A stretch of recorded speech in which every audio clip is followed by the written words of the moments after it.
Tyler, welcome to the show, buddy. This is kind of full circle, surreal. Like think about way back when we were just two kids on the right of way working together to now super fancy, big manager. I'm doing this now. It's kind of cool. I love having these conversations with people I know like from the past and just to see where they are now in life and in the trade and all of that. It's pretty cool. It's pretty cool to be able to sit down and have this combo with you. So I was looking forward to this. Welcome. Cool. Oh, you got it. Okay. This episode, I've been trying to create episodes recently that are more of like a topic focused little masterclass on the subject. Like half an hour ago, I just got off a conversation with, it was a really great convo with a former firefighter, paramedic. He started a podcast that's blown up pretty big in the firefighter community, firefighter, first responder world, military kind of world, called Behind the Shield. And James has dove into basically like the effects of sleep deprivation, especially on his community, like firefighters and paramedics. They run ridiculous schedules and they're often very sleep deprived. And so he's talked to a lot of people about it. And I created this like little mini masterclass. And like yesterday was, I talked to a therapist solely on like mental health in the trades, right? So I'm trying to like go topic based. So what I'm getting at with this episode is we talked about like, hey, there's no like real good place for these young people to go to understand how to interview for the trades.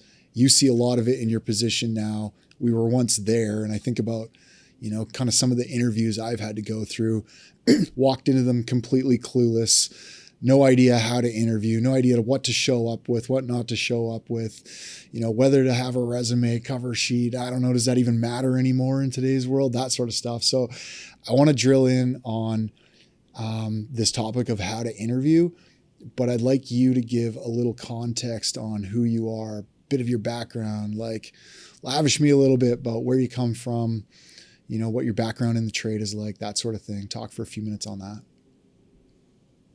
Sure. I'm currently a senior manager with BC Hydro.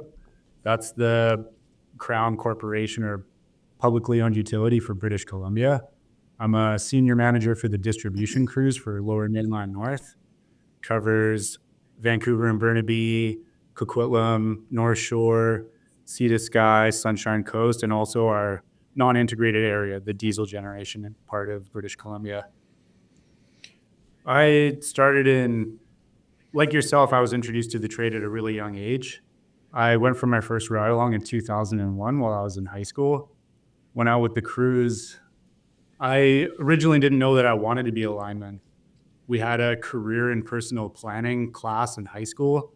My high school teacher asked what I thought I would do for a career. And at that time I said, I want to wire car stereos. And he was like, no, that's not a career. That's a hobby. I was like, oh, okay. So he suggested going out with BC Hydro, maybe to be an electrician. And then when I had the opportunity, the local line manager actually sent me out with the line crews. And it was a really eye-opening experience for me. Just the camaraderie between the crews. The guys were out having a great time, joking around, operating heavy equipment, talking about making money, hooking up customer connections. People seemed really thankful, responding to trouble. Just in the eyes of a 15-year-old kid, they were the coolest. They were, a league of their own. And following high school graduation, I took a pre-apprenticeship program at EITI, a self-funded course. And thankfully, that gave me the opportunity to get a position as a youth hire with BC Hydro and eventually getting into an apprenticeship in 2004. Couple things to dig in there first before you go ahead. Sorry to interrupt you, but so this was unique about like your school counselor actually telling you a little bit about the trades. It seems like something that doesn't usually come up. Was that unique, do you think? Or was that like what made them say, hey, I think like maybe the trades is good for you? Were you talking about the trades at all? Did you bring it up or is that just something they brought up? It was something that was brought up by my high school counselor. And I do think that was rare for the time, and maybe it still is. It seems like the majority of applicants for apprenticeships either have family that are already in the trade or at a utility, or they come into it by some other means. But the vast majority of candidates already know somebody in the trade, or they're coming from a relevant trade like an electrician or arborist. Cool. And then what was like, you referenced like a bunch of cool things that are unique things that you liked about what the guys on the crews were doing. But what was like the moment you were like, okay, I want to try this? And then what really impressed me was you went out and did a self-funded pre-apprenticeship program. Like you put yourself through that. Talk about that a little bit. Yeah, I think one of the things that was like a key pivotal moment for me was originally in the line room at that time, the electricians and the linemen sat in the same room in the bullpen, as you call it. And the first day I showed up with my brand new work boots and my brand new work pants and my little lunch kit, and I sat down at the big table with all of the linemen, and they kind of came in and were telling stories about being out the night before and having a good time. And then one of them asked, like, oh, who are you? What are you doing here? And I explained I was there for a ride along opportunity. And I asked, I was like, oh, so you guys are electricians? And they kind of all stopped talking at the same time. And they're like, what? They're like, see those guys over there? And one of the guys crumpled up a piece of paper and threw it at them. It's like, you don't want to be like them, do you? And I was like, oh, I guess not. I don't know. They're like, yeah, come with us, kid. We'll kind of show you what the trade is like. And not to discourage electricians. I think that's a great trade. And they provide a lot of value, and it's a really good opportunity. But for me personally, that was a bit of a turning point that I knew that I wanted to be a lineman. And then the whole, like, this is the thing that I think that I get this question tons on socials. I'm sure you get this question a lot as well, is like the whole like separating yourself and like, do I need to self-fund? Like, do I need to go into this thing? Like, is it worth taking this course or this class or this pre-apprenticeship program? But, oh, it costs a lot of money. And like, my response always is like, yeah, but college costs a lot of money too. You know, university costs a lot of money and you're not guaranteed something. It's not like you're guaranteed something when you go through a pre-apprenticeship class, but it gets you a lot closer to your goals than, you know, a college or university kind of like, you know, BS degree in college or university would get you towards a goal that's actually going to get you a job that makes money. This gets you pretty good. You know, it's pretty good when you show up, basically, when you show up to an interview, which we're going to dive into and talk about, and you've gone through some sort of pre-apprenticeship program. That's a ticked box going, good. He's gone through climbing school or whatever. You know, he knows a little bit about what he's getting into. Would you? Yeah, I think you're right on a few points. One of them is taking a pre-apprenticeship doesn't guarantee employment. It just gives you the base skills to get a foot in the door. It is a big benefit that it shows that you're committed to the trade, and that if you're willing to invest that money in yourself, it shows your seriousness for the position. And it does give you the base skills that you might not otherwise have an opportunity to get elsewhere. If you don't have family in the trade, you might not get an opportunity to learn how to climb, or you might not have somebody to teach you the names of materials, or you might not be able to get to work with the tools of the trade or even work with tools in general at all. I think for candidates like myself at the time, being really young, I think I was 17 when I applied, I didn't have a lot of other opportunities because I didn't have any relevant work experience. It was a way for me to build the skill set that I needed to invest in myself so that I could be a candidate for the first step, which would be the pre-apprenticeship, or for me at the time, it was a youth hire. You get a lot out of it yourself as well. Like when I was a instructor at the Lazy Q pre-apprenticeship program for a couple of years, and I saw it a few times, especially this one time I remember. This kid was like second or third generation. He would have been second or third generation in the electrical industry. He came into the program and he was doing great for the first few days. It's just kind of like some book stuff, learning a little bit about electricity, things like that, learning about the gear, but he hadn't actually climbed anything yet. And he seemed good. He was completely fine. He knew the stuff. He knew everything about the trade. So like he'd been it, but he never put hooks on before, never climbed. And that was the thing that got him. He got, 8 feet maybe up the pole and he completely locked out.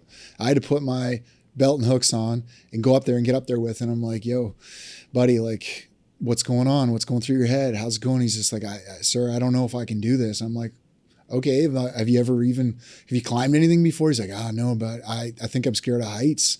I'm like, okay, you never been on a ladder, never clean gutters on a roof, never been up on a roof before, even anything like that? He's like, no, sir. I'm like, well, it's another 30 feet to the top of this pole, and Big John over there is 110 feet tall. I don't think that's a prerequisite for passing this course. Do you think you can get up there? Anyway, that being said, he just found out a lot about himself that day. It was like heights wasn't for him.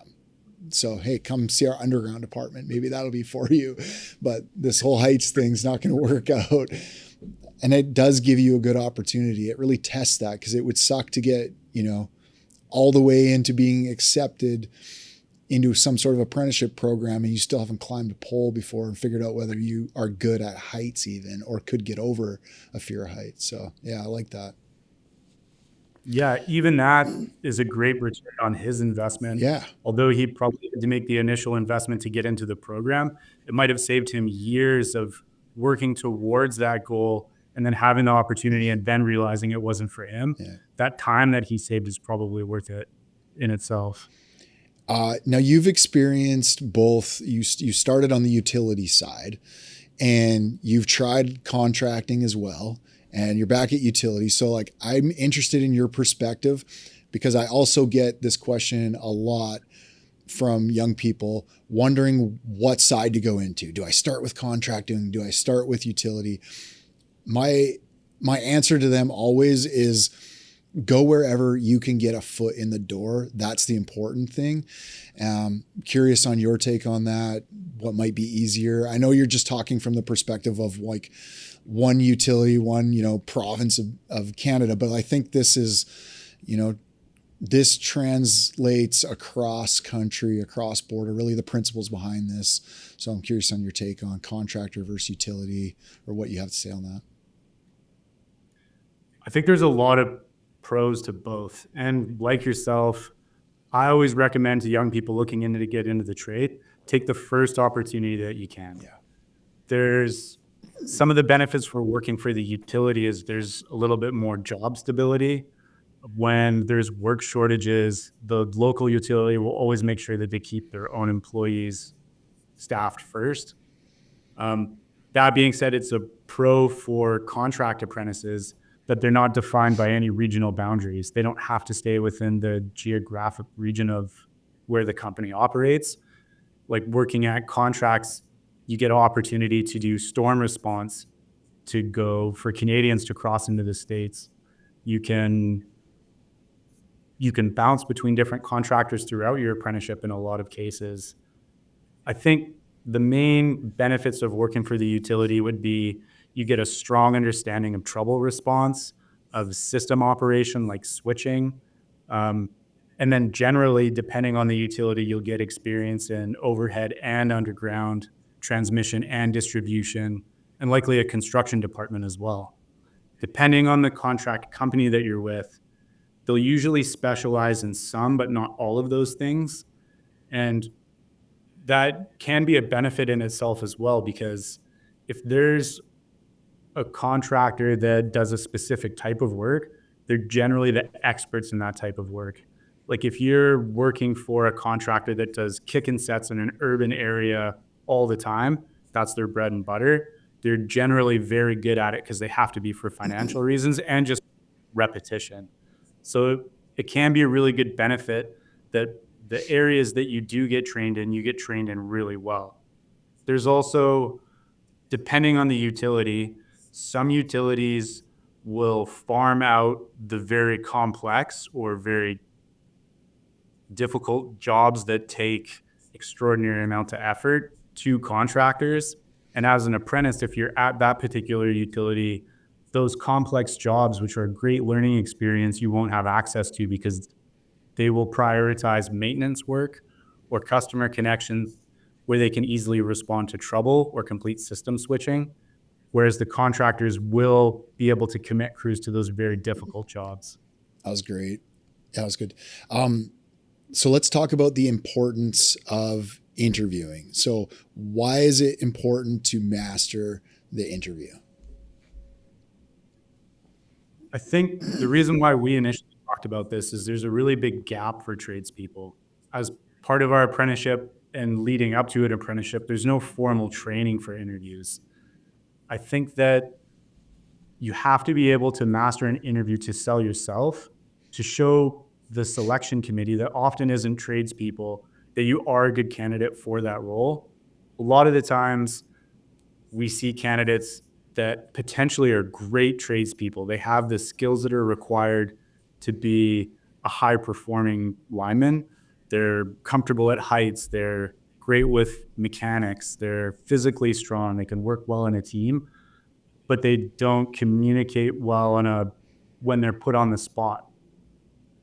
I think that to be able to understand the mechanics of the interview, you can at least present yourself to the very best of your abilities to give yourself the opportunity that you can prove yourself through hard work and on-the-job demands. So what are some of the challenges that tradespeople face when it comes to interviews then? Yeah. Tradespeople generally are very direct in their conversation. And especially in high hazard industries like high voltage line work, you have to be direct. Information has to be concise, and there's not a lot of elaboration because you can't leave room for error or to misinterpret things. Right. In dealing with the interview, it's often people that don't come from a high hazard environment. It's a HR department or a recruitment department in a big company, and it's not a lineman that's interviewing you. You need to learn to be able to articulate your skills to somebody who doesn't necessarily understand the trade, to be able to give yourself an opportunity to showcase your skills in a hands-on assessment or on the job. So is there something you recommend that they go and study beforehand as far as from the communications point of it? Like, should they take a course on communicating and becoming a better communicator, or how to speak and is that important? Do you think that that's something that maybe should be done? Like how to articulate yourself, properly and speak directly and clearly and that sort of stuff. I think that can be a benefit for anybody in the workplace, whether you're in the office or in the field, whether you're a leader or whether you're just starting out your career. Those skills are a benefit. I think in particular for the interview, the most important thing is to understand how interviews work. For new candidates that are just starting, or for people later in their career that are looking to progress to a leadership position, if you're looking to go from a lineman to a subforeman or a subforeman to a foreman or a foreman to a manager, all of those steps at big companies, utilities, or private contractors will often have interviews for those. And it'll be a big part of the selection process. It's important to be able to understand how the interviews work, how they're scored, and how you can present yourself to the best of your abilities. It's really disappointing if somebody who has the skills and is the right person totally bombs the interview and they aren't selected for the position. It's a real shame and a waste of experience and knowledge. And the best thing that they can do is even just to Google or search how to interview, some basic first steps, how to dress appropriately, how to prepare during the interview, and how to follow up. Some of those key skills, even just to take 10 minutes to research it and a little bit of preparation time, will go a really long way. If you had to list all of those, like you just listed 3, do you have a list in front of you of the list of things that you should look up and dive into? Do you have a specific list of that? Or just right off the top of your head? Any others? Yeah, I would say off the top of my head, some of the things that you should be prioritizing if you're applying on a position. One is you should look at the job posting. There's usually a lot of crucial information. The HR recruitment department puts a lot of work into the posting to make sure that it includes the relevant skills that are going to be necessary for that position. And that's going to be a lot of clues into the questions that will be asked in the interview. So a little bit of research into the posting, definitely some basic research into the company to understand where they operate, what the role encompasses, what some of their core values are. Those will go a long way in your interview. And then the last thing would be just what we talked about, to do a basic search about how to obtain some high-level interview skills. I love that first one about paying attention to what's written in the job posting. It reminded me of a story of, it was like a Navy SEAL or something. It was some sort of like special forces, and they were going for some sort of like selective training or something. And it might even have been like sniper school or something like that. I think it was some sort of sniper school. Anyway, it was a school where it was all about like reconnaissance. So it's about paying attention to the details like that. So prior to the school, they were given a list of things to bring to the first day of training the next day, right? And this guy's like, okay, this, and this. And he's like, no, wait a minute. He took a second look at the sheet, and it's asking for specifics. Like it was like 4 feet and 3 inches of red string or something like that. And so he's like, all right, this is obviously on here for a reason. So he makes sure he brought like 4 feet and 3 inches of this red string. He went to like 4 stores to find this freaking stuff, found it, did it, brought this whole list to class the next day. He said half the class got wiped out and sent back just from that because they didn't follow what was on the list. And it kind of like goes to this is right? Like whatever's written in there is probably there for a reason. Pay attention to it. If it's asking for a certain thing or asking for a certain requirement, like bring this with you, bring these credentials with you, bring that with you.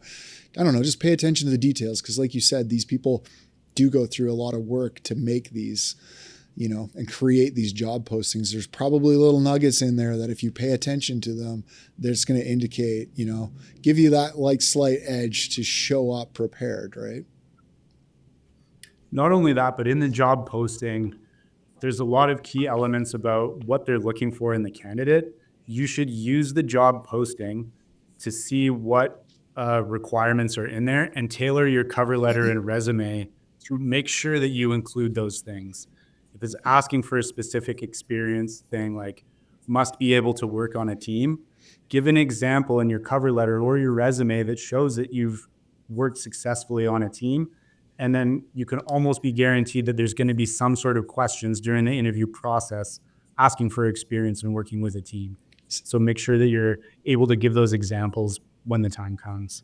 So that's perfect info, right? That's a great example of like paying attention to the details. Like you said, in the job posting, if they've gone to the effort of putting that in the job posting, chances are their questioning is going to follow suit with what's in the job posting. They're almost like leaving breadcrumbs or hints for you, right?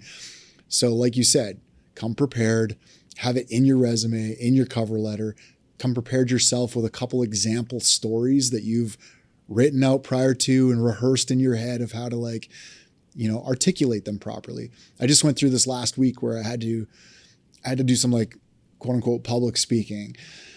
I had to interview 4 executives from Quanta Services in front of about 500 people at a big conference last week. And for the 3 days prior to that, I had rehearsed what I was going to say probably 18,000 times. But when it came time to get up on stage and go over what I had rehearsed, I had it dialed in my head to the point where I pretty much wasn't nervous this time like I have been in the past, because public speaking can be tough. So like in the interview process, if you want to give yourself the best opportunity to get through the interview, rehearse some of this stuff, go over the stories and get it down to, my advice on this as well is like, get it down to a story that is condensed as possible, that gets the point across. Like you want to respect everybody's time. You might only have a half an hour in here, and you don't want to take up 20 minutes telling your story about how you led a team. Like get it down to as concise as you can and get it down to the point, being brief, but getting it through. That's what I would recommend. I don't know what your thoughts are on that, but that's what I would give for advice. Yeah, you touched on something really important, is the practice part of it. Yeah. I think especially as tradesmen, like something that I've noticed shifting into the office culture is people are a lot more comfortable talking about themselves. I used to dread at meetings when there'd be like, oh, everybody introduce yourself. And say where you are and where you've been and what your role is and something interesting about yourself. And I was like, oh God, okay. Like as it went around the circle, I would get more and more nervous. I was like, oh man, I really don't want to do this. Why am I here? But something that we don't do as tradespeople is we don't practice talking about ourselves or our experience unless it's in like a story type form, usually as like comedic relief, something that happened to you on the weekend. As stupid as it feels, it's a huge benefit to practice ahead of the interview some of the questions that you can almost be sure are going to get asked. Yeah. Like just practice introducing yourself, telling a little bit about your history or where you're from. If you can do it out loud, if you can find a parent or a partner or a friend or a coworker, it'll feel really stupid the first bunch of times that you do it. And the more you do it, the more comfortable you'll be. And then when it comes time to the actual interview, a lot of people say that they almost go on autopilot. They just practice the questions. And you can tell when you ask them a question, they have a response in mind already. Yeah. And it's not the same answer for a bunch of questions. They have like a depth of experience that they can showcase well. I love that. Because also, I've also noticed that within office culture, and it's almost second nature for them. So that's what you should understand coming into this is like, it's already second nature for them to ask like, or act like that. And here you are being all like uncomfortable about it. It's like, you need to get over that and just show up as that person because they're expecting it because they don't know any different. They've probably came up in that culture and that's just second nature to them. They're expecting that from you. So to act differently would be almost like a negative. Yeah, I definitely agree, especially if they're not from the trade themselves. How else can candidates build relative experience to prepare for an interview? Yeah, so there's two different parts to that. There's the experience for the interview, and then there's the experience that they can gain to become the best candidate. So for people that are looking to get into the line trade, they can find relevant skills that align with being a power line technician or lineman. They can find examples where they work on teams, which can be sports. It could be at work where you work in a crew environment, or it can be volunteering. Anything that you can give an example of how you work on a team. There's also, you touched on working at heights.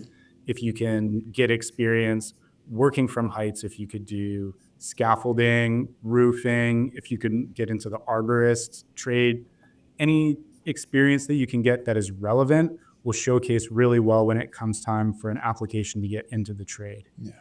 It can be things in civil, it can be driving vehicles. Like a lot of the time as a lineman, you're going to be a professional driver. You're going to be driving buckets or cranes or diggers or high abs for long distances.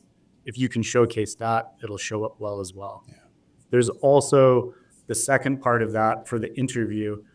It might not even just be getting your foot in the door, but for linemen who are looking to move into a leadership position, you can speak to what you've done to build leadership skills to set yourself apart from the other people.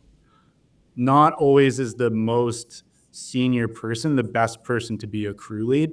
It's somebody who understands the dynamics of leading others or leading a team. And if you can build those relevant skills through taking external courses, through reading books, listening to podcasts, a lot of those things can come out in the interview and really set you apart from the other candidates as well. And I don't want to scare off young people because I know like there will be like a lot of like very young people listening to this, and I'm just trying to think from their perspective of relevant stories. And I got one here that kind of falls in line with that. As my son he was 20 last year, and this is like I told him, just go with what you have, Nolan. Like, think of the things that you have done. He's like, Dad, I haven't done a lot. Like, I've only worked a couple of small jobs, but he's like, I'm really trying to get another job, and this is like all I have for experience. I'm like, okay, well, let's dive into what you have done within those experiences. And I'm like, more than likely you'll get a question about how you stepped up. You know, when there was a time of need, Did you step up or did you sit back? And he's like, I'm like, really think about it. And he had a job. He had a job in a market, and there was also a pizza department for this market as well. It was a winery that had a restaurant and, you know, a market attached to it. He really enjoyed the market job. He talked to people all day long, and he really enjoyed this little job. He had a great going there. There was no reason to do anything different. And they lost their head pizza maker. And his previous job he had done was all making pizzas. And so instead of just sitting back and saying you know, I really like my job here, this is great, he volunteered to step into that role and do pizzas, even though he didn't like it. He hated it.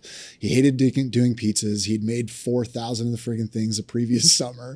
And this was going to be July in the Okanagan, super hot. The pizza oven's outside. So he's outside beside the pizza oven making pizzas all summer. Not what he wanted to do. But he sucked it up and he said, you know what? I see a need here. You have a need. I'll step up and do this. So anyway, I said, that's a great story. Keep that in you. He left that job and just went into trying to find another job. And he got the opportunity to share that story. And I'm going to say it's probably one of the things that got him hired at his next job, was showing that, because he took what he had for experience. He didn't lie about it. He didn't elaborate on it, but he's like, this is what I have. I saw a need here and I stepped up and did it. So it indicates that maybe you'll do that again in the future. So just for anybody that's listening and going I've never driven a high-up. I don't have a class 3. I don't have a class 1 yet. I don't have any of these things. Take what you do have for experience. Think about the times that you did show leadership, any of these skills, like leadership, you know, stepped up, any of this stuff. Take what you have and just lead with that. You know, if that's the best that you can do, that's the best that you can do. Yeah.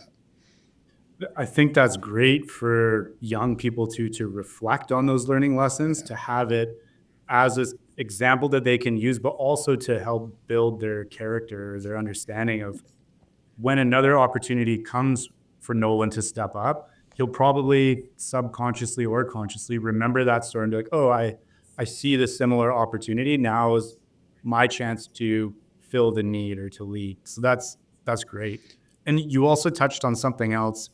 If candidates are asked a question about their experience with something that they haven't done, it's okay to show humility and admit that you haven't done, especially if you haven't. It's not the time to lie or fabricate. Just accept that you haven't done it, explain it, but also take the opportunity to explain what you are doing or what you will do to fill that gap. You need to show that you're coachable, or show that you'll be able to fill in the missing gaps to be the candidate that they're looking for, or obtain the skills that are required to be successful. Yeah, I love that also. And also don't get flustered by not having the experience. The interviewer is just asking you questions. They're not making judgments per se immediately on that. So don't get all oh shoot, they asked me this question. I don't have that experience. It's over for me. I'm never going to get this job. No, it's just a question and a long line of other questions that they have. Like you said, don't lie about it. Answer it to the best of your abilities with what you do have for experience. And also that experience is scalable too. We just gave a very basic base level example, but scale that to whatever experience you do have. Maybe you do have experience driving big trucks in the mountains or something. Definitely make sure that that's something you share. Yeah, you touched on something else. You said don't get flustered. There has been a lot of interviews where candidates have been doing great. They've been nailing their responses, and we've asked them a question that they can't think of an example or they don't have relevant experience. And you can see they almost just flip a switch and they get totally rattled. If you're in an interview and there's a question that's asked that you weren't prepared for, or you can't immediately think of an example, it's always okay to just ask to come back to that question, to say, oh, hey, can we come back to this question later in the interview? There might be the odd time where they say, no, you have to answer it now, but I would say that would be a rare exception. Just skip a question, and you'd be surprised how many people when they skip a question and they continue down the interview, they think of something partway through while they're finished a response and say, oh, actually, can we go back to that question? I've thought of something. And they always come up with a great example. Yeah. So don't get hung up on a question that you feel like, oh, I've totally bombed this interview, or I don't have this, I might as well just leave now. Just skip it and come back to it at the end. Including if it's your first question, like just that whole like trying not to get rattled. That's also part of the strategy too, because it's a high pressure job, or can be like a high pressure job. In the end, you have to be somebody that can make decisions quickly in this profession, and often make decisions that can be like life-changing, life-altering decisions if you don't make the right one, right? So they're also trying to ask appropriately sized questions to kind of like indicate towards whether you're ready to handle that or not. Obviously, if you're younger, you're not quite at that level yet, but they're still going to ask you questions that might put you off your game a little bit. So try not to get rattled, or try to like discover ways that you can not show that you're flustered by that. Yeah, especially as you progress through your career, as you move into a leadership position and then a board person position and then into a manager position, the questions will get harder and harder, and they will try and rattle you or ask more complex questions as you go. It's more than okay when a question is asked to just take a minute to think through your response or think for examples. Don't feel like you have to answer right away. A lot of the time when I've talked to people after the interviews, they've thought that they left a really long time, but from the perspective of the interviews, it's really not long at all. It shows really well when they take a beat, think through their response, structure it appropriately, and then give a clear and concise answer. It relates really well to how they're going to be in the field with communicating to other people. If you had to create an avatar of the type of person that the interviewer is looking for, is there a way to create that avatar, or is that something that people try to stay away from now and they go like anybody's welcome as long as they kind of fit the mold? Or could we help like figure out what that person looks like for somebody so they can go, if they're listening to this, they can go, no, this just isn't the career for me. Or yeah, that sounds like something that fits me. That's me. So I think what you're asking is, what would our ideal candidate be like? Sure. What would they look like? Yeah. I think for us hiring into the trade, the ideal candidates will work well in a team because it's almost all team-based. They'll have to be risk adverse, like they won't be willing to take risks. They have to be safety minded, and they have to be able to follow instructions and deliver appropriately. They have to be able to communicate with other people in the company and with customers. The days, I think, of the old school linemen that would just basically tell a customer to beat it if they had a question, those days are kind of gone, especially on the utility side. Yeah, they're looking for forward-facing employees that can represent the company well. We're looking for candidates that are physically fit and that are mechanically adept and have relevant experience.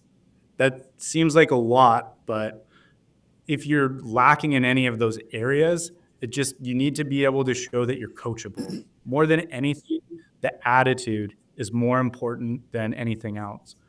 I think that most companies would rather select a candidate that shows great potential, that's coachable, can work well in a team, can follow instructions, than somebody who has experience but has a poor attitude or is risk adverse. Those aren't things that the company are looking for anymore. Yeah. Being mechanically adept doesn't necessarily mean that you know how to change an engine in the sink of your house. It just means that you're mechanically adept. Like you could figure it out and you're coachable and it's something that you enjoy and like. And just because you don't know anything about it yet doesn't mean that you don't want to learn about it. Yeah, I love that. Any of those things, pick the trait that you just named. Those are all, I'd agree with all of them. What are some of the What are some of the mistakes that people make? Some of like the bigger mistakes that you've seen people make in interviews? So you got to remember that interviews in a formal setting are scored. So the interviewers are scoring your responses and then they're comparing it to other responses of other candidates. Sometimes interviewers will ask a clear and concise question, and the person that's getting interviewed will give a great answer, but it's not for that question. They'll have something else in mind. They'll have heard the start of the question and their mind will go somewhere else. And they'll give a long-winded example of a really great example that showcases their skills, and they'll get 0. They won't score anything because it doesn't answer the question that's asked. That's a really big mistake because getting 0 on one question can throw you out of the competition. It's important to listen to the question and give a relevant example for the question that is a good example, and then structure it in a way that makes sense.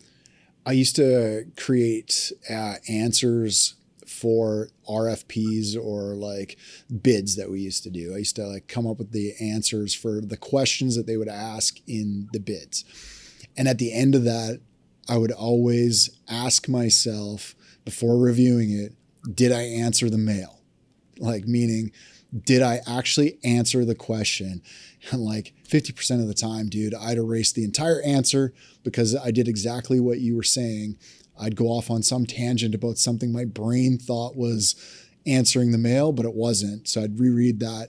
So like, it's okay to ask the interviewer to repeat the question. Just, you could do that every time. Just so I'm clear, could you just repeat the question one more time? I want to make sure I'm getting it straight, and just take that moment, that beat, to ask yourself that question.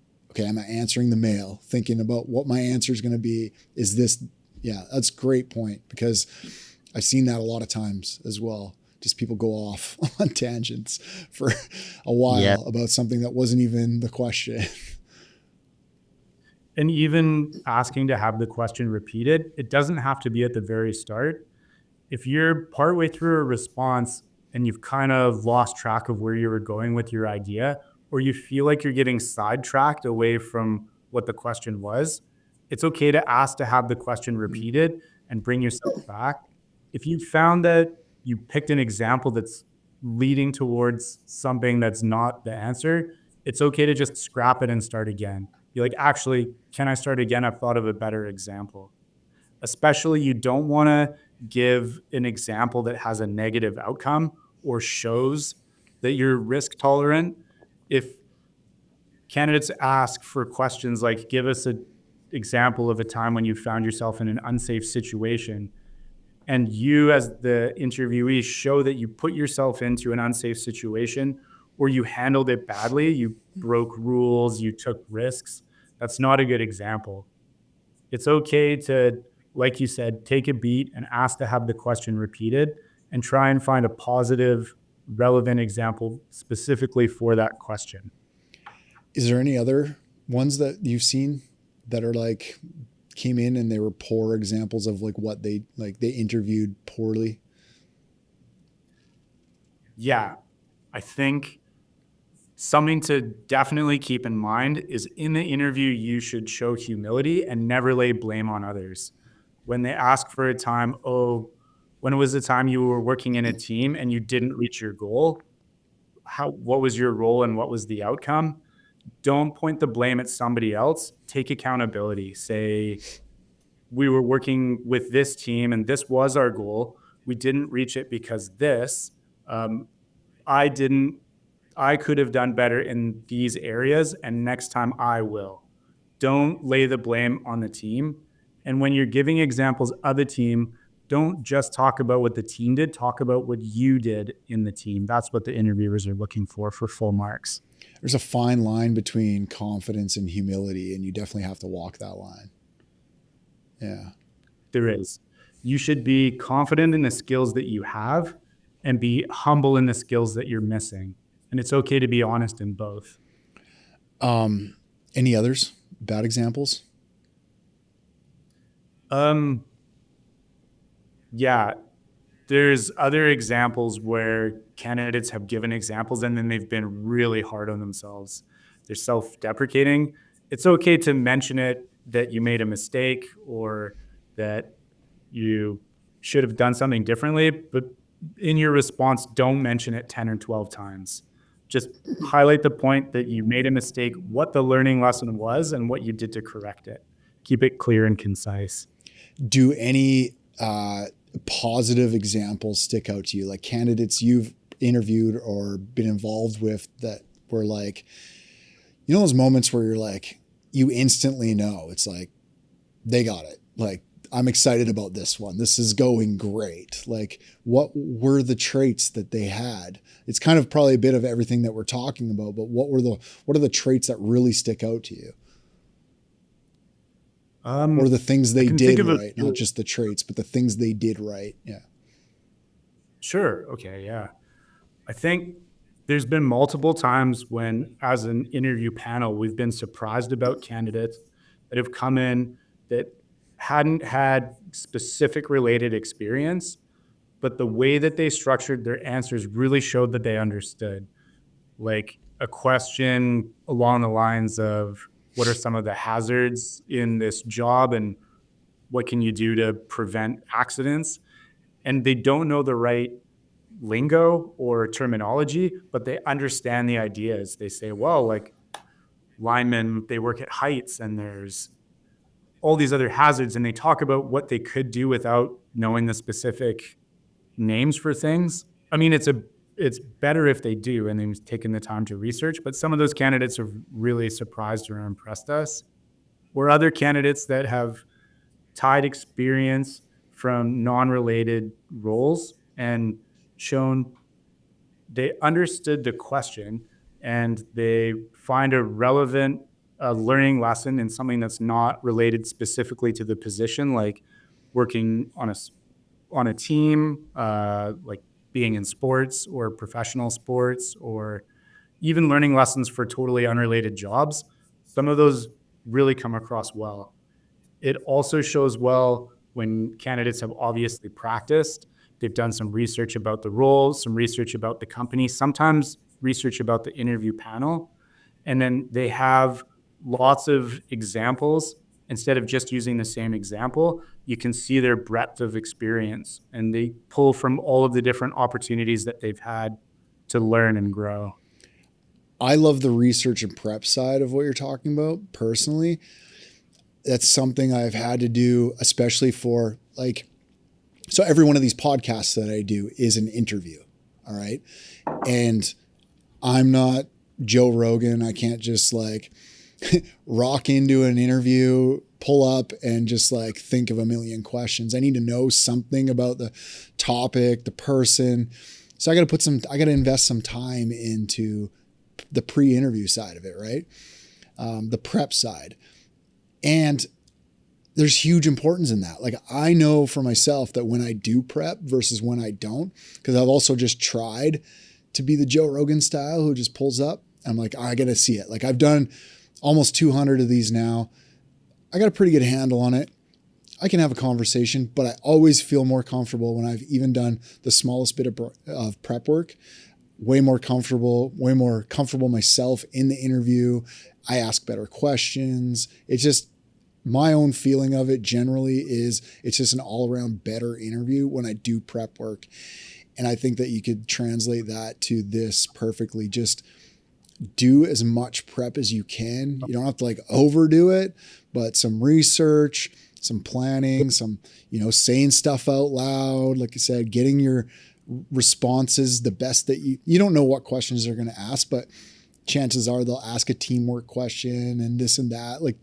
Get some stories down. Think of these things, write them down, go in prepared, not just winging it. Don't just raw dog it in the interview. Raw dogging it is not the right approach. It's not the right approach. Any other examples of exceptionally well done interviews?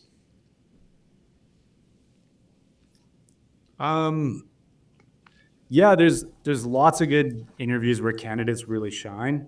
I I think a lot of the time, right from the first impression, when candidates are prepared, they come early, they're well dressed, they show confidence but humility. They take a beat before responding, and they come out with a clear and concise response for every answer. And at the end of the interview, when there's an opportunity for them to ask questions, they've got some well structured questions that they have. They've got questions about the role, like the timeline for selection, what we think candidates would have to be successful in the job. They might ask questions about the company. Where do you see the direction of the company going? Things like that. And then after they've finished the interview, they follow up with an email, or they reach out to the interview committee to ask for feedback.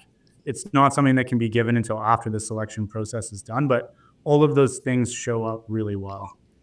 A couple things you talked about there that I want to go over deeper are the communication side and the dress side. So communication side, we're dealing with very diverse, like culturally diverse on both sides, interviewee and interviewer side. So what I could say is like, practice how you speak. It's just something, being a good communicator is something like you should study your entire life, in my opinion.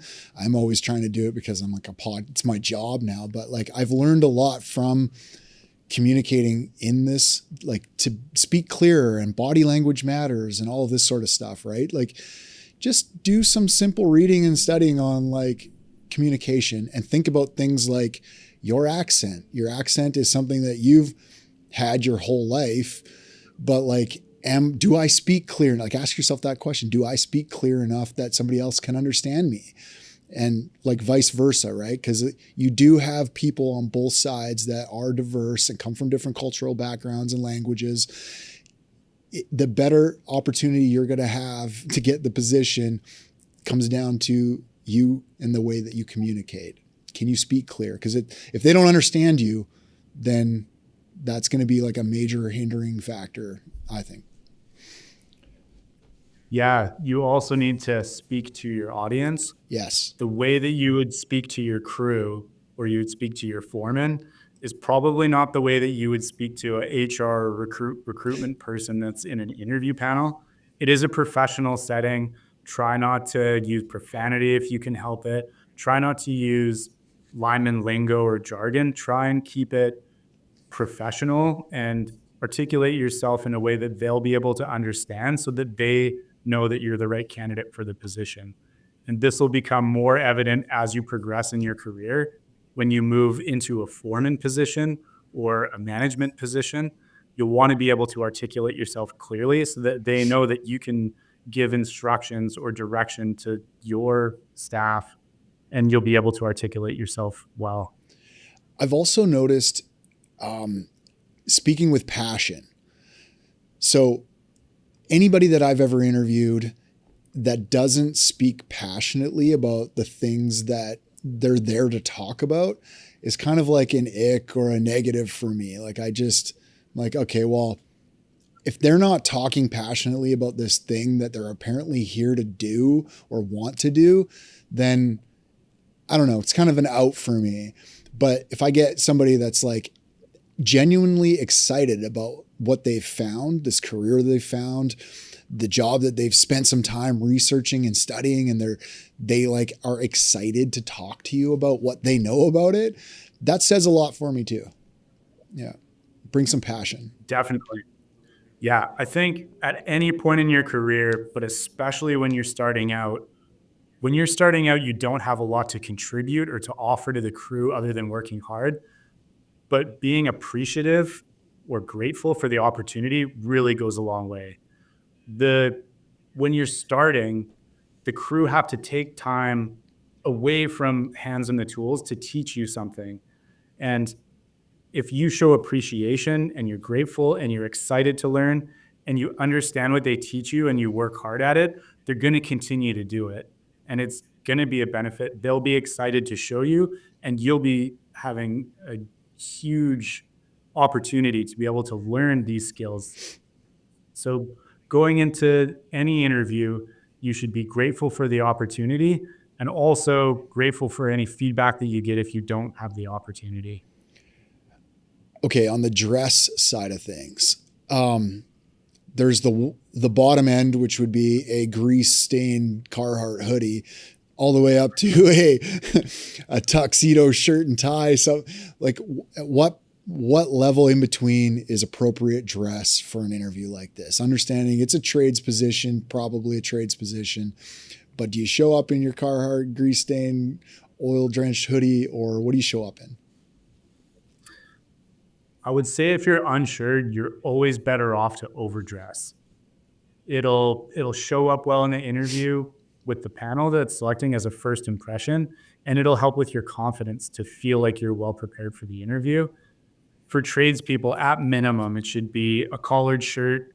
If it's in person, you should have pants. If it's online, it probably doesn't matter. Don't wear a hat. Put yourself together well. Definitely don't wear any branded clothing that screams that you have a high risk tolerance. You don't want to have a get her done shirt or something along that lines. But yeah, definitely not a hoodie and a baseball hat. I think that we see a lot of the young candidates that come in that aren't properly dressed for the opportunity. And I wonder a lot of the time if just nobody's told them, if their parents or their current coworkers or their friends never told them. A lot of the young workers that come into interview for a pre-apprentice position that played professional sports, they almost always wear a shirt and tie. And I think that's something that's ingrained in them through mentorship in sports. If you could take that mentality into your interview, you'll do well. Yeah, I know that's something like my brother is like a professional hockey coach, and his athletes right from a young age, that's just when it's hockey time on the bus, like in certain spots on the bus in the arena, this is the dress code. It's shirt and tie, shirts tucked in, hair's done, no hats. It's very like, and I like that. I like that about it. It really does prepare you for the rest of life. And when you become that mega CEO like Steve Jobs, you can choose to wear a t-shirt and jeans, or like this position. It's pretty dope because I get to show up like a tradesman. But yeah, shirt and tie looks well. It presents nicely. And if you're on an online interview, be mindful of your background too. Like we've seen candidates that wear like a nice button-up shirt and a tie, but they're in their bedroom and their bed's not made and they've got some Pokemon toys around. It doesn't scream maturity or well organized or safe. So let's talk about the online portion for a second, because I do agree with that. Like some backgrounds I've seen people show up on meetings on, you're like, what? Where are you right now? So prepare ahead of time by like logging on with somebody else on Zoom, just, practice online, make sure your microphone's set up, make sure your Wi-Fi is good, like all of those things, right? Yeah, those are really important. And the last thing you want to do is at the 11th hour trying to log on and then you realize that something's not working. It can be really stressful for the person that's getting interviewed to log on late and then they're already rattled. I think, like you said, you should get the interview invite ahead of time if it's online, whether it's Zoom or Teams or whatever platform they're using. Usually if you can download the app ahead of time, it'll have some extra features and it'll make it easier to use. And try making a call to somebody from it ahead of the interview, and you can blur the background, you can check your audio settings. Generally, if you can, you should try not to just be holding your phone while you're on an interview. If you can have an opportunity where you're on a laptop, where you can sit up properly, you can maybe have multiple screens where you might have some notes. All of those things will be a really big benefit. Love it. What's the best way to structure a response for behavioral style questions? Because those behavioral style questions are really probably the meat and potatoes of the questions, the ones that the interviewers are really wanting to figure out how they would respond to a certain situation or whatever. So like, what's the best way to respond to those style questions? Yeah, more and more, most of the interviews will be mainly behavioral style questions, which is tell us about a time when, or give us an example of when you have. So they're looking for your experience as it relates to the question.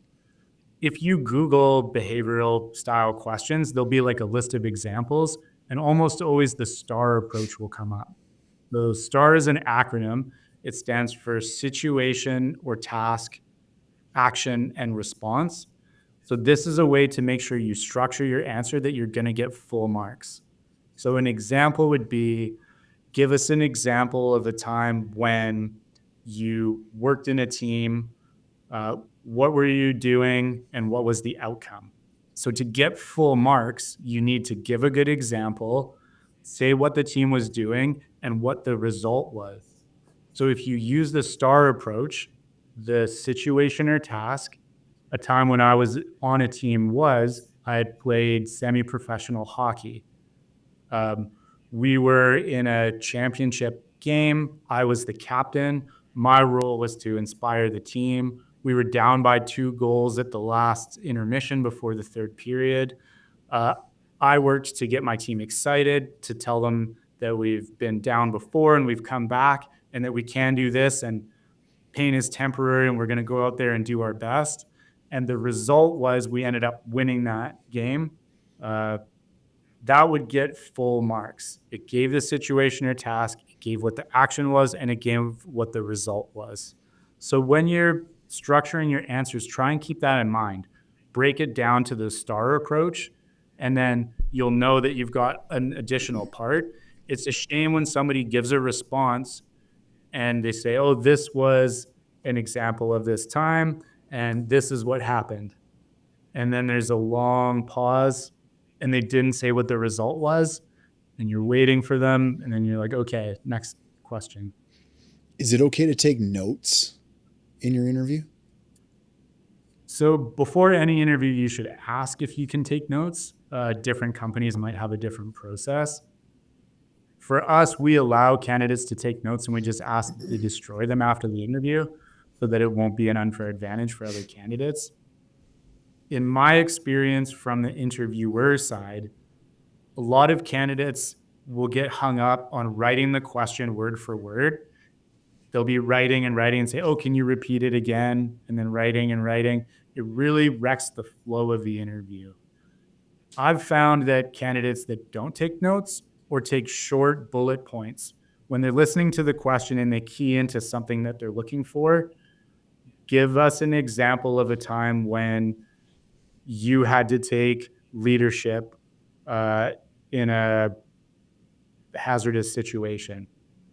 They would write down notes such as leadership, hazardous situation, and that's it. And then they would stop and reflect and then answer. And you could see them look at those bullet points and they make sure that they capture it. And especially if they use the STAR approach with those bullet points, they'll almost always get full marks as long as the example is relevant. What should they do with constructive feedback? Or is there any sort of feedback that the interviewers do give? Should they even ask that question? Do you have any feedback for me? Or what if they do get feedback? So the time to not ask that question is directly at the end of the interview. Candidate won't be able to get feedback until after the selection process is finished. Usually the interviewers, if it's a panel, need to confer with each other before they decide final marks. The time to ask for feedback is after the selection process is finished. And there can be a really big benefit asking for feedback whether you aren't or you are selected. That's good to know, because lots of the time, like I've seen reoccurring, like people who reapply again and again and, get it on their second or third attempt because they've, bettered themselves, listened to the feedback, asked for feedback, listened to the feedback, and did better in the next go. So that's cool. On the on the contractor side, I know you're speaking kind of from the utility side. The contractor side could be like a little different sometimes, but this is another question from young people that's popped into my head that I get often is like, how persistent should I be when applying or shooting emails or, trying to get in contact with somebody that might be in a position to get my foot in the door? How persistent is too persistent? You got any feedback on that? I think the most important part on the contractor side, which is usually a lot less formal, it's a lot more informal. It's a lot more merit based than it is going through like a skills check and a knowledge based test and an interview. The first step is just showing your interest. Just say, hey, I'm feeling very comfortable. I've done these things to improve myself, and I feel like I'm ready to take the next step. When an opportunity comes up, I would love to have the opportunity to show you that I'm ready. And then give an opportunity for feedback. And when the feedback comes, if it's not positive, don't argue it and don't get angry. Take it as an opportunity on what you do need to do to improve. I think it's important to to be persistent, but not overly persistent to the point of annoying. Just let them know that you're still interested, you're still available, and if there's anything else that you need to do to improve yourself, you're willing to do it. For me, when I was in that position, it was like every 3 or 4 weeks, shoot a text message if you had my phone number. If it was just an email address, send me an email just saying the same things that you just said. I'm still interested. I'm still looking. I'm still available. If you have a spot, I would love to come in. And that's it. Like it's just a reminder. It's just like a bump to the top of the inbox going, okay, this guy's still out there looking for a position in this, and they're still interested, because things can change in people's lives really fast and they can move on to something completely different. So you don't want to waste anybody's time, and you don't want to be overly persistent. Like I always hated those, like, every other day.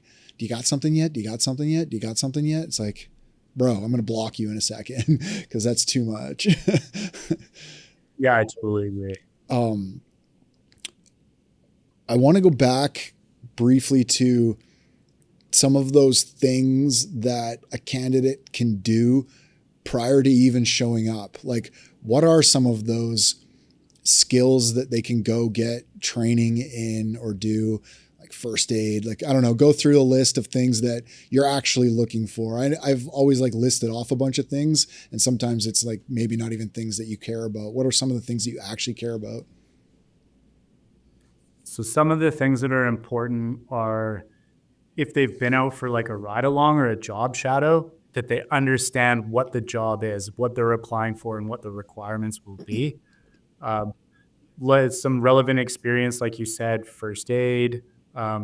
If they've went out and got their driver's license. So for BC Hydro, we require a class 5 with air, but the job actually requires a class 3. You can apply with a class 5, but you'll have to get your class 3 before you get indentured. Candidates that take the initiative and get a class 3 or even a class 1 would, if there's 2 equal candidates, by all means, but one of them has their class 1, it just shows that they put in that extra effort. In the U.S., that's a CDL, or commercial driver's license, just to clarify what the classes mean. Go ahead. That's right. Yeah. Go ahead. Take the opportunity to try, and if you can talk to somebody who works at the company, you can ask them about it. To being persistent but not annoying, like we talked about, ask if there's opportunities to volunteer, to come out and to see what it is they do, to ask if you can go climbing, if they can show you how to climb, if there's an opportunity that you would work around their schedule and make it convenient for them. You could try and look up your local distribution standards, to look through the standards to see what the name of material is, to see how things are built. You could take some electric fundamental courses on your own. There's some free electric fundamental courses online that you can take. make sure that you've got all of your prerequisites. You've got your math, your physics, your English, high school graduation, all of those things to try and prepare to get yourself in the door. I got a good story of female lineman. Actually think she's still an apprentice. She might be topped out now, but from Ontario, Canada, Mackenzie. She cleaned up at the International Lineman Rodeo a couple of years ago as well. Just did absolutely amazing in the apprentice category. So I got on, did an interview with her after that. And I asked her like a similar question, like, what did you do to set yourself apart? And she's like, I was going to a pre-apprenticeship, like a self-funded, like pre-apprenticeship school.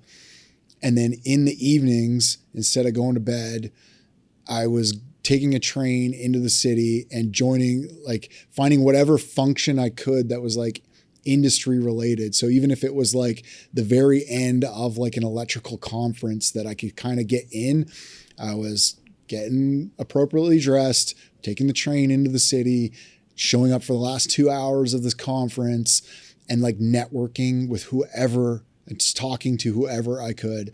She's like, I was setting up meetings. I was trying to do whatever I could to get in front of the people that might help get me through the door. So sometimes like extreme things take extreme measures. Like that's a pretty extreme thing to do. But if it's what gets your foot in the door, was it worth it? Probably, right? The more people that you can meet that are in the industry and that you can network with, and because it is a small industry, like we all kind of know each other, or we're like 1 or 2 people removed from the next person. So if you can get out and talk to 10 people that are from the industry, that's 10 more possibility chances of getting your foot in the door. I don't know.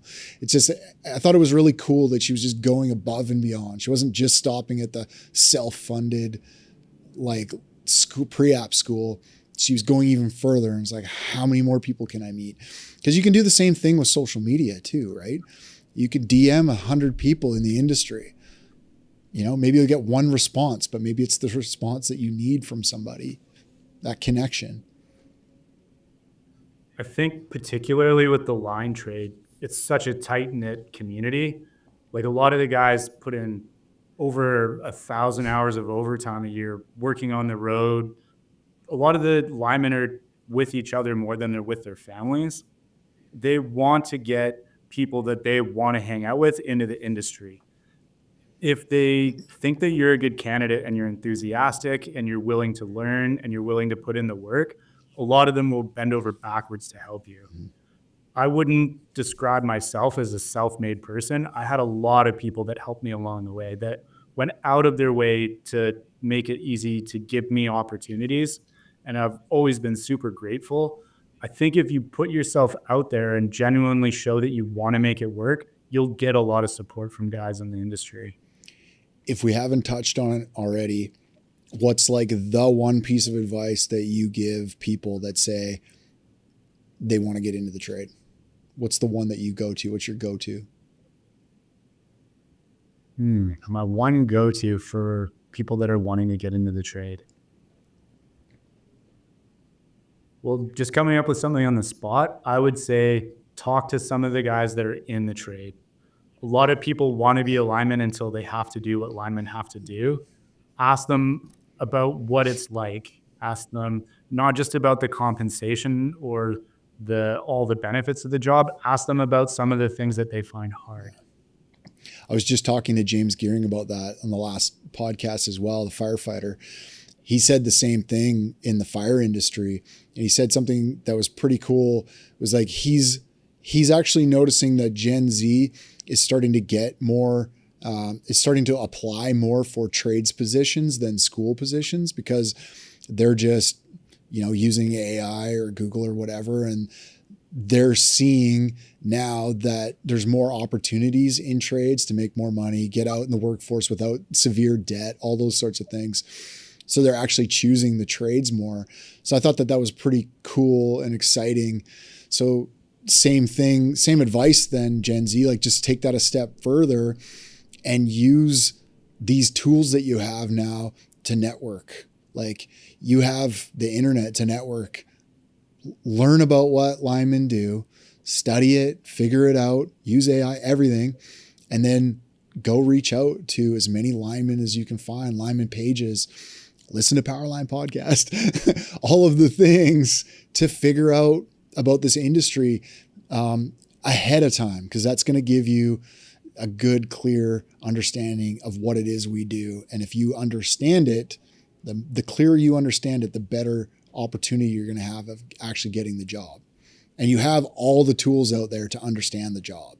They exist. There's no reason why you should go into the interview not knowing what it is you're interviewing for. Definitely. Yeah, there's a lot of other opportunities too. Yeah. Try and go to your local utilities rodeo. There's rodeos in almost every state and province across the states in Canada. Watch videos online of the international rodeo. There's lots. I know Powerline Podcast did a great summary from the rodeo from last year, interviewing a bunch of different candidates and figuring out what it is and what they would recommend. You could even watch some of the old school classics like Slim the Lineman or Life on the Line with John Travolta. You could rent them on Amazon Prime or probably watch them on YouTube. There's lots of books about the industry. You can really find out what the role requires and see if it is something that is for you. Okay, do you want to do some sort of a summary of the things we talked about? I don't know if you have that sort of thing in front of you, like a step-by-step, this is what you do, or is there anything that we haven't touched on that you want to talk about with regards to interviewing? I don't have anything in front of me, but maybe I'll just take it from start to finish. Sure. So when an application comes up for any role, read through the job description and make sure that you understand the key points. Tailor your cover letter and resume for it. Make sure that you apply on time. Don't save it till the last minute. Be prepared to give references. If you make it to the interview stage, make sure that you take some time to prepare. Write down the different roles that you've had or experience that you have just in bullet form and be able to recall them from memory so that when you get to the interview, try and touch base on all of the major experiences that you have. Before the interview, if you've done your preparation well, take a bit of time before the interview to just chill. Like, everybody's nervous when they come to an interview. I think it was Mark Twain that said there's two types of speakers. There's those that are nervous and those that are liars. Nobody enjoys being interviewed. It's going to be difficult. Dress well, take some time to chill. And then when it comes time to the interview, like we talked about, take your time answering, take a beat and think about the question and answer the question directly. Use the STAR method if you can. Skip a question if you need to. You can take bullet points and note if it's allowed. And then when it gets to the end of the interview, try and have some relevant questions that would showcase that you understand the company or the role. And if it's allowed, maybe add any experience that wasn't covered that you want to make sure that is included. Oh, hey, it wasn't mentioned throughout the questions in the interview, but I also wanted to mention that I have level 3 first aid with transportation endorsement and a black belt in karate, or whatever you want to add. After the interview, make sure that you do the follow-up 24 to 48 hours after. And then after the selections are done, ask for feedback whether you're hired or not. I think that would be my general summary for anybody going through the interview process. It was great. Two more things.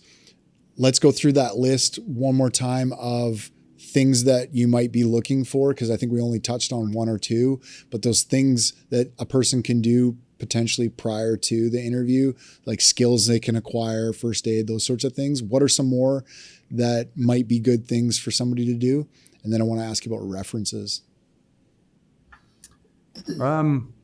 What do you mean additional skills? So like, is taking a course in how to use a chainsaw beneficial or non-beneficial? Like, is that going to matter? Or, things like that. Is doing my level 1 first aid and transportation ahead of time a good thing or a bad thing? Does it matter? Does it not matter? Like, things like that. Because often things like that are things that somebody can do. Just, go to your local college and do them, or, some sort of like small trade school and go take a arborist course or something that you can sign up for. Are things like that beneficial, or are they not? Doesn't matter. You're going to get trained anyway for the job. What's your opinion on that? Almost any job, if you just Google what are typical interview questions, one of the questions that's going to come up is, what have you done to prepare for this position? If you've taken the initiative to learn the relevant skills that are going to be required in the job, and you already have a bunch of them, you're going to set yourself way above the other candidates. If everything else is equal, but you happen to have a bunch of the certifications already, that shows that you're able to get those skills and utilize them effectively, you're going to set yourself ahead. Anything that you can do, you should. Perfect. That's what I was looking for. It's like, even if it's as small as, like, even if you're like a young person, again, using that scaled down example, even if it was, you took a mechanics course in high school and a welding course in high school, make sure that's on your resume, not just I graduated. Like, I graduated, and actually the classes that I most enjoyed and did the best in were welding and mechanics. These were my scores. This is what I enjoyed the best. Like, put that on your resume and in your cover letter, if that's all you got. And then if you have other things, scale that up. Obviously, if you've done first aid, chainsaw, whatever, go through, figure out what those skills are, and then just go ticking off courses, classes, whatever you can do. Basic electricity. That's also a course you could just do at like a community college, or online courses, even like basic electrical theory. If you can show like a little certificate or diploma in some sort of basic electrical theory, then you already kind of have like an understanding and knowledge. And if you've put yourself through trying to study electrical theory, then, that shows a pretty good initiative too. If you got all the way through a course on electrical theory, obviously you're interested in it. So the other thing was references. We didn't talk about that in the whole process. What's the appropriate number of references? And then what kind of references are you looking for? Because your mom shouldn't be one of them. Like, this is one of those times where you can kind of get a little bit creative. Like, think of, like, again, scale down that answer. Like, your mechanics teacher, maybe that's the guy that needs to go on as a reference, because he can speak directly to whether you were passionate about mechanics or not. I don't know, that sort of thing. So what are you looking for as references? So for references, they'll generally tell you how many they're looking for, but just as a rule of thumb, it would be 3 to 5. 3 is usually a good number. If you are going to use somebody as a reference, they should be giving you a positive reference, and they should know that you've used them as a reference. A lot of the time I get, people will call me, another employer saying, oh, hey, like, this person gave your name as a reference. And I'd be honest, like, I have no idea who that is. Or, oh, that's like, they didn't check in with me. Or I would be honest and say, yeah, actually, we let that employee go. They had like tons of safety concerns and they had behaved totally inappropriately. Yeah. So make sure that your references are going to give positive feedback. They know that they're being used as a reference, and be prepared for your references to be called. If you're using your current employer and they don't know that you're applying for another position, it could come back on you negatively that someone else is calling, especially on the contractor side of things. You should be mindful about using people as references. On the side of the resume, how big should this resume be? Does it matter how long it is, how many pages? Should we fit it all on one page? And like, kind of, what are you looking for structure of a resume? Yeah, you can find a ton of tips for this online. You should, as best as you can, try and keep resumes to one page. If it's totally necessary, you can have 2, but keep in mind that people that are reviewing the resumes often aren't your direct reporting manager or your foreman. It's going to be somebody from HR or recruitment, and they're looking at hundreds of resumes. You want to try and make it stand out. It should be clear and concise and easy to digest. I think generally people only look at a resume for like 10 to 30 seconds. So try and make it clear. You could try and make it color without being too overbearing. A lot of candidates even include a photo of themselves in their resume. That really makes it stand out, and it helps later when resumes are being reviewed after the interviews that it's easy to put 2 and 2 together who was for which interview. Cool, Ty. Well, I think that pretty much nails down. Anything we missed? Anything else you want to go over? No, I just wanted to say thanks a lot for the opportunity. I think what you're doing is great for the trade, and I wish that I could have had the opportunity to listen to a lot of these podcasts before I'd gotten into the trade. I don't think it would have changed the outcome, but it's a great opportunity for young people and for people to relate in different areas of both Canada and the States and the world to see what people are doing in other areas and help develop themselves inside the line trade. I love it. I think, thank you. And I think you should come back on the show again and we should go over your full story. Be good. I don't know if all of that's appropriate, but yeah, I'll share what I can. We can leave out some of the details. Yeah, good catching up with you. Yeah, you too, Ty. I hope you guys got some value out of that episode. I hope you enjoyed it. I just want to draw your awareness to a couple of other things. So we make these podcasts, yes, but it's not the only thing that we put out as far as content. Our social medias are full of valuable cuts from the podcast itself, as well as just a bunch of other educational stuff and entertainment. So go follow us at Powerline Podcast on all social media platforms.